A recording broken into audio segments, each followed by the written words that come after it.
اے بندہ خدا، آج کے اس روحانی سفر میں ہم آپ کو لے کر چلیں گے اولیاء اللہ اور سالکین کے اس عمل خاص کی طرف جہاں نفس کی ہر فسفساہٹ خاموش ہو جاتی ہے اور انسان کی روح اللہ کے نور میں ایسے نہاتی ہے جیسے صحرا کی تنہائی میں چاندنی اتر آئے۔ یہاں نہ کوئی لفظ ہے، نہ کوئی حرکت، بس دل کی گہرائی میں اترتی ہوئی خاموشی اور توجہ کا وہ سمندر جس میں ڈوب کر انسان اپنے وجود کو بھول جاتا ہے اور صرف اللہ اللہ کی قربت کا احساس باقی رہ جاتا ہے۔ اے طالب مولا، یہی وہ روحانی مقام ہے جسے تصوف کی دنیا میں مراقبہ کہتے ہیں، اور آج ہم آپ کو بتائیں گے کہ مراقبے کا مطلب کیا ہے اور مراقبہ کون کر سکتا ہے اور یہ مراقبہ کس کے لیے ضروری ہے۔ اگر آپ کا دل بھی اللہ کی تلاش میں ہے اور آپ روحانی راستے کی سچی مہک محسوس کرنا چاہتے ہیں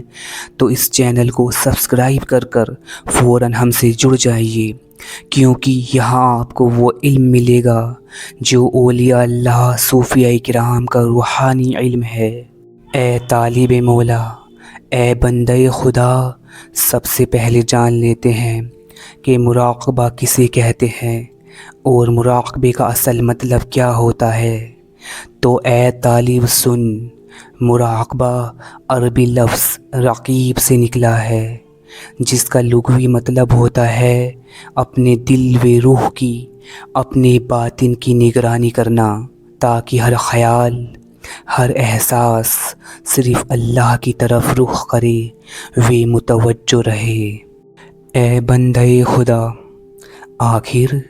اولیاء اللہ و سالکین جو مراقبہ کرتے ہیں تو آخر اس مراقبے میں کیا ہوتا ہے؟ اے اللہ کے طالب سن، جب کوئی ولی یا کوئی سالک مراقبہ کرتا ہے تو تنہا جگہ میں تنہا بیٹھ جاتا ہے اور مکمل طور پر خاموش ہو جاتا ہے، بغیر کوئی الفاظ نکالے، بغیر کسی ظاہری حرکت کے، ظاہری آنکھیں بند کر کے قلب کی آنکھیں کھولتا ہے اور اپنے قلب و روح کا مکمل رخ و مکمل توجہ اللہ کے اسم مبارک یا آیت قرآنی یا پھر اپنے پیر و مرشد کی طرف جماتا ہے۔ یعنی اگر آپ اللہ کی کسی صفت و اسم مبارک کا مراقبہ کر رہے ہیں تو آپ کے قلب و روح کی مکمل توجہ کا منبع و مرکز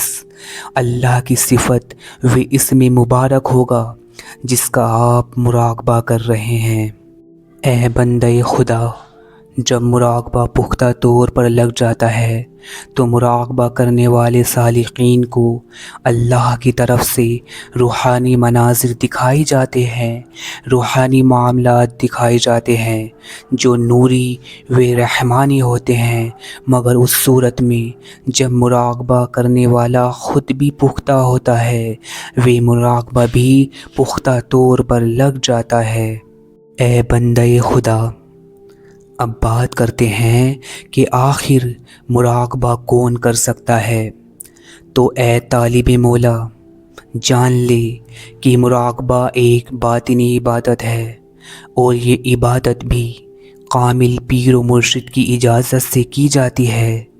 اور پیر و مرشد کی رہنمائی سے اجازت ملتی ہے کہ سالک کو مراقبہ کب اور کس چیز کا کرنا ہے تاکہ سالک باحفاظت و کامیاب ہو سکے۔ لہٰذا مراقبہ اسی کا بہتر و کامیاب ہے جو مرشد کی اجازت سے کرتا ہے۔ تو اے طالب، اس بات سے ہمیں یہ معلوم ہوتا ہے کہ مراقبہ وہی کر سکتا ہے کہ جسے اپنے پیر و مرشد سے اجازت طلب کی ہو، جسے اپنے پیر و مرشد سے اجازت مل گئی ہو، اور ایسا اس لیے ہے کہ سالک و مرید کے جس عمل میں پیر و مرشد کی اجازت مل جاتی ہے، پیر و مرشد کی رہنمائی مل جاتی ہے، اس میں برکت ہی برکت، رحمت ہی رحمت ہوتی ہے، اور آنے والی بلاؤں سے حفاظت ہی حفاظت ہوتی ہے۔ اے بندہ خدا، اے طالب مولا، اب بات کرتے ہیں کہ مراقبہ کس کے لیے ضروری ہے اور کس کے لیے ضروری نہیں ہے۔ تو اے طالب مولا، یہ بات بھی نہ بھولنا کہ مراقبے سے پہلے کی منزل محاسبہ ہے، اور وہ شخص جو محاسبے سے گزر چکا ہے وہی شخص مراقبے کے لائق ہے۔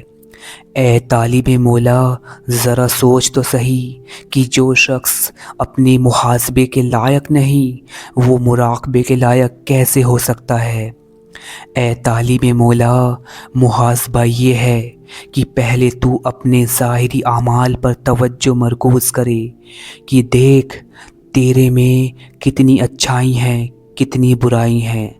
دیکھ تو نے کتنی نیکیاں کی ہیں اور کتنی بدی کی ہیں، اور دیکھ تیری کتنی اصلاح ہوئی ہے اور کتنی اصلاح باقی ہے، اور یہ اعتقاد جمع کہ اللہ تجھے دیکھ رہا ہے، اور اللہ تیرے ہر حال پر نگاراں ہے، اور اللہ تیرے ہر راز سے مطلع ہے۔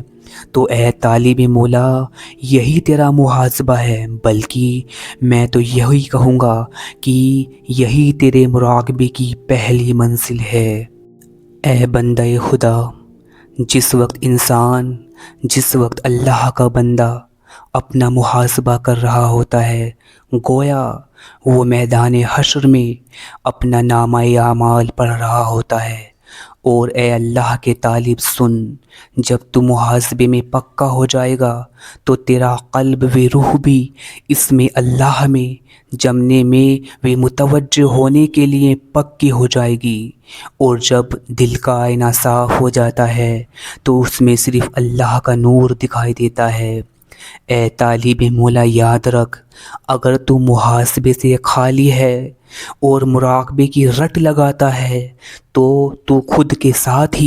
خود ہی بے ایمانی و ناانصافی کر رہا ہے۔ ارے پہلے محاسبے میں تو پختہ ہو جا اور پھر مرشد کی اجازت لے کر مراقبہ کر۔ اور حدیث پاک کا مفہوم بھی ہے کہ اپنا محاسبہ کرو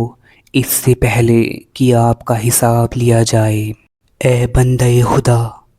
یہ وہ معلومات میں نے آپ کو دی ہے کہ قسم خدا کی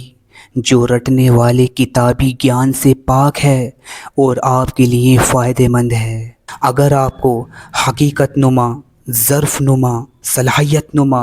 اولیاء اللہ کا علم چاہیے تو ہمارے چینل کو سبسکرائب کریں اور فوراً ہم سے جڑ جائیں، اور انشاءاللہ عز و جل ملتے ہیں اگلے عنوان کے ساتھ۔